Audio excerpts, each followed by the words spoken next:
Après de longues années de guerre et d'instabilité politique en République démocratique du Congo, un enfant sur 10 souffre de malnutrition aiguë.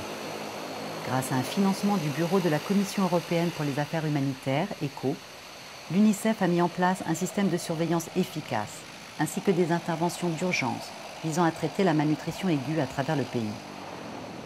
Afin d'évaluer ce projet lancé en mai 2011 pour sauver plus de 37 000 enfants âgés de moins de 5 ans, une équipe mixte UNICEF-ECHO atterrit au centre du pays. L'avion est aujourd'hui le seul moyen d'atteindre Lodja, la principale ville de la partie orientale du Kasaï, une des régions les plus enclavées du pays, située à 2000 km de la capitale Kinshasa. Pour mieux appréhender les causes et les effets de la malnutrition sévère aiguë, l'équipe décide dès son arrivée de visiter l'hôpital général de Lodja. Au fond de la salle, des jumeaux sont en phase de guérison. Comme c'est les 5e jumeaux, les autres 4 pères, comment ça s'est passé des petites enfances des jumeaux avant? De l'autre côté de la salle, un petit garçon est atteint d'œdème généralisé, symptôme de la malnutrition aiguë. Son cas semble également maîtrisé. On a l'impression que les œdèmes, le poids augmente, donc alors que visiblement on voit que c'est en train de s'améliorer. Le dernier cas en revanche est préoccupant. Un enfant dont la mère vient de mourir est à un stade très avancé de malnutrition. Un cas qui cache probablement une autre maladie plus sérieuse.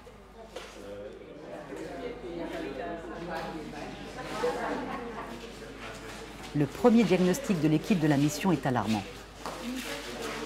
We realize that there is a large number of children who die from severe acute malnutrition and that therefore we have to intervene even with short-term programs to save those lives of those kids.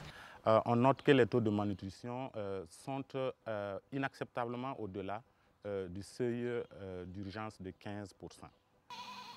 Au-dessus de 15%, ce sont des taux de malnutrition sévères que l'on trouve habituellement dans des contextes de famine sahélienne ou lors de graves conflits armés. Des taux aberrants dans cette région, autrefois qualifiée de grenier à riz du pays. Une première visite en ville et dans les alentours permet d'en circonscrire les causes. L'enclavement de la région, une grande pauvreté, la cherté de la nourriture due à l'abandon de l'agriculture au profit de la prospection de diamants, enfin de mauvaises habitudes alimentaires et l'absence de planning familial. Résultat, la malnutrition provoque en RDC plus de 50% des décès des enfants de moins de 5 ans. Le projet de nutrition de l'UNICEF est déployé dans une vingtaine de centres de santé du Sankourou, dans la province du Kasaï oriental, comme ici, au centre communautaire Oké-Oké. C'est l'infirmier titulaire, Albert Onangomo, qui en est responsable. Il a été ravi de voir arriver il y a quelques mois le projet, car chaque jour, plusieurs enfants lui sont référés avec de graves problèmes de malnutrition. Quand l'UNICEF est venu, nous sommes très contents, puisqu'il nous a amené des formations, des matériels nécessaires pour le dépistage de malnutrition et nous voyons quand même le changement dans la communauté.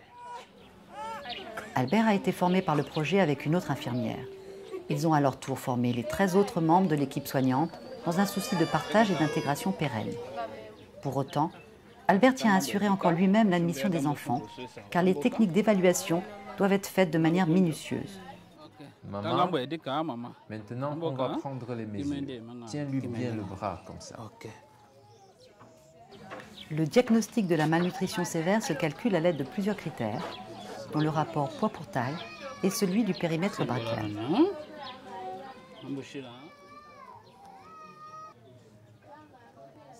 PB side. 2 mm. Avant le programme, le centre ne disposait ni de toise ni de balance pour mesurer et peser les enfants. L'arrivée de ces deux instruments au centre Oké-Oké constitue déjà une avancée majeure. 7 kg 100. La mesure de la taille est particulièrement ardue car les enfants mal nourris se tiennent debout avec difficulté et cette manipulation est très douloureuse pour eux. 78,9 pour la taille. C'est ensuite la vérification de la présence d'œdème, une inflammation qui commence par les pieds pour se propager progressivement jusqu'en haut du corps. C'est positif. Pour son âge, 4 ans, l'enfant a déjà accusé un fort retard de croissance. Vient enfin le test de l'appétit. Lorsqu'il est arrivé à un stade très avancé de malnutrition, l'enfant n'a même plus la force de se nourrir. Même si on lui propose de la pâte de cacahuète mélangée à du lait, du sucre et des vitamines, le plum peanut, le produit de surnutrition qui est utilisé pour le programme. L'opération est toujours suivie avec beaucoup d'intérêt par les autres mères qui voudraient bien voir leurs enfants bénéficier du traitement. Après le calcul des différents critères et mesures, le verdict est posé par Albert. Donc, indice porteur, c'est inférieur à -3 écart type. Le critère d'admission, c'est les dames. La maman est soulagée d'apprendre que son enfant va être traité et on lui confie 10 sachets de plum peanut pour la semaine. Mais avant qu'elle ne parte, Albert va lui expliquer la procédure à suivre. Il faut que tu rapportes les sachets vides la semaine prochaine pour montrer que tu as bien donné le médicament à ton enfant. La tentation est grande en effet pour la maman de partager les sachets avec ses autres enfants, voire de les revendre en ville pour acheter du savon ou de l'huile. Depuis l'arrivée de l'UNICEF avec le cas de dépistage, dans 4-5 mois qu'on a réalisé, on a eu plus de 100 cas de malnutrition sévère dépistés. Dans ces cas, il y a plus de 70% qui sont guéris. Au-delà du traitement, le projet de l'UNICEF insiste sur les aspects détection et prévention qui sont essentiels pour combattre la malnutrition. Et l'Église est l'endroit idéal pour atteindre un grand nombre de mères. À la fin de l'office, Marie-Claire Mboyato, relais communautaire pour le programme, a 20 minutes pour les convaincre du bien fondé de l'allaitement maternel. Il faut que vous continuiez l'allaitement jusqu'à au moins les 2 ans de votre bébé. Et jusqu'à 6 mois, il ne faut donner que le sein. Ça va bien protéger vos bébés. Et il ne faut pas enchaîner les naissances, c'est dangereux pour vous. Ce n'est pas un message anodin pour ces femmes qui ont en moyenne une dizaine d'enfants, car leur reconnaissance sociale passe avant tout par leur capacité à faire des enfants et à bien les nourrir. Gare aux mères dont les enfants meurent de faim, elles seront ostracisées, voire accusées de sorcellerie. Avant le projet, les gens croyaient que la malnutrition, c'était de la sorcellerie. Maintenant, tout le monde sait que ce n'est pas le cas. Marie-Claire a été choisie et formée avec 9 autres personnes pour être relais communautaire bénévole du centre de santé Oké-Oké, car elle est éduquée et bien implantée dans sa communauté. Couturière de formation, elle enchaîne les petits métiers pour nourrir sa famille de 7 enfants. Sa première tâche en tant que relais communautaire est de quadriller son quartier à la recherche d'enfants mal nourris. Bonjour. Dis-moi, tu n'es pas gros, toi?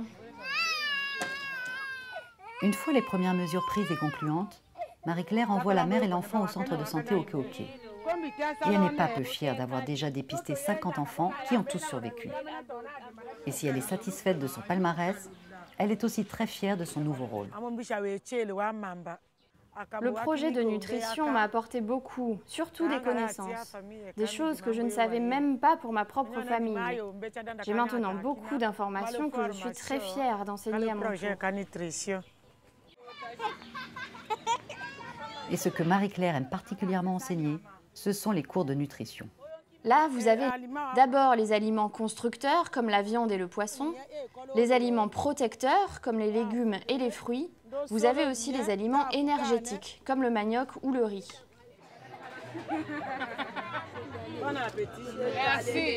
Car la malnutrition est aussi causée par la monotonie alimentaire basée sur le manioc et le riz. De mauvaises habitudes faciles à changer dans cette région très fertile de la RDC. Les fruits et les légumes constituent en effet une protection facile et peu chère contre la malnutrition. Albertine Ochevo a été une des toutes premières mères à bénéficier du traitement au centre de santé Oké-Oké. Timide et discrète, elle est peu loquace, sauf lorsqu'il s'agit de raconter la maladie de sa fille. Aujourd'hui âgée de 5 ans, la petite Véronique est en pleine forme. Je pensais que ma fille allait mourir, car 2 de mes enfants étaient déjà morts de malnutrition. C'est alors qu'on m'a parlé du programme. On est allé au centre de santé Oké-Oké, où on a commencé à lui donner du plum peanut, et ma fille a récupéré sa santé peu à peu.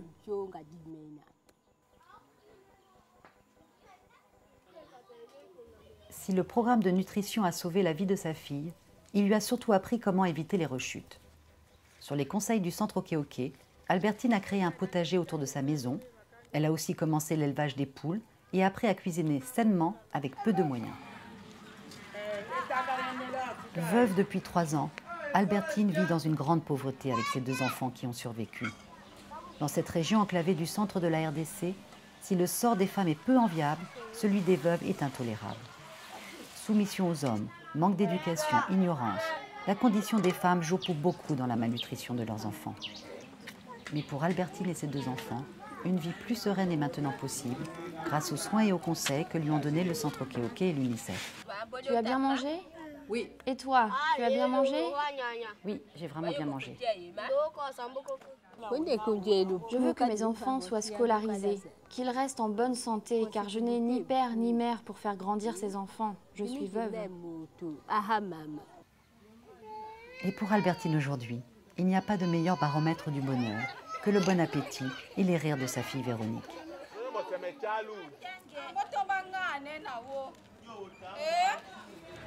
Cela fait déjà une semaine que l'avion a déposé la mission UNICEF ECHO dans la région de Lodja. Ce matin, c'est au centre Oké-Oké que Siméon Nanama et Corinna Kreidler viennent faire leur visite de supervision.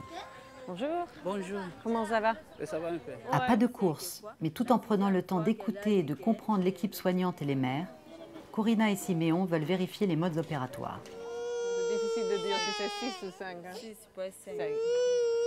5 ou 6. Après avoir visité plus de 15 centres de santé, ils sont tous 2 conscients de l'urgence des besoins, mais aussi des défis pour faire de ce projet un véritable succès. Il faut aller à la maison pour vérifier où sont les sachets. Si les sachets sont à la maison, elle doit prendre ça, vous donner. On ne va pas priver l'enfant de son traitement. Il faut qu'elle nous donne la preuve que l'enfant a consommé les sachets. Ce projet, au-delà du nombre d'enfants qu'il vise à traiter, de notre point de vue, devrait servir de tremplin pour renforcer les capacités au sein de l'UNICEF, mais surtout au niveau gouvernemental, pour assurer non seulement le suivi du projet pendant qu'il est en cours, mais aussi une certaine continuité. This program can only be sustainable if we manage to solve the problem that's these special inputs, the peanut paste that the kids eat is provided in the system. And that's basically a task for the Ministry of Health and the supply chain, so that this peanut butter paste is supplied just as any other paracetamol or malaria drug. But then there's also the level of the root causes. So we need to fund food security programs, family planning programs, education programs at the same time in order to attack the root causes and not to wait for an NGO coming from the outside. Plusieurs milliers d'enfants de plus peuvent maintenant jouer tranquillement en République démocratique du Congo et ne plus avoir à penser qu'ils ont faim. Ils ont déjà sans doute oublié que l'UNICEF et ECHO ont sauvé leur vie. Mais nous ne devrions pas l'oublier, afin que toujours plus d'enfants puissent aussi un jour bénéficier du simple droit de jouer et de grandir sereinement.